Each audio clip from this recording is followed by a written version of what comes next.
La realidad es que cada uno trabaja en su chacra comunitariamente, individualmente. Y estábamos hablando de las políticas públicas, hablamos de protección, hablamos de respeto y todo eso nosotros convivimos. Y ahora sí, si es que hablamos del Estado, eso es lo que nunca recibimos. O sea que nosotros tenemos nuestras gallinas, chancho, pato y la chacra. Pero a mediano, mishi, pero huaraminte. Pero para la venta, para mantenernos así económicamente es difícil.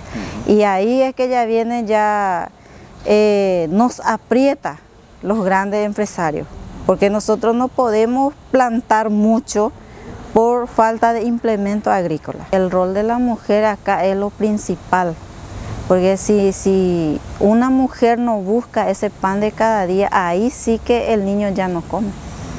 Ahí el principal. La mujer es la que trabaja en la chacra. La mujer es que cuando está ya los alimentos de la chacra, ella se va a vender, ella recoge, después ella tiene que servir, todo eso.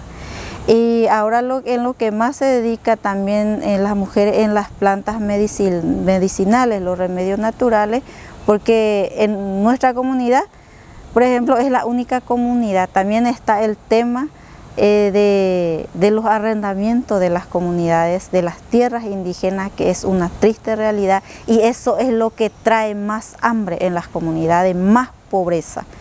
Porque las comunidades que están arrendando sus tierras son las que pasan más necesidades, porque ahí ellos ya no tienen remedio, ya no tienen los alimentos naturales, ya no tienen ni leña, entonces es una necesidad tremenda.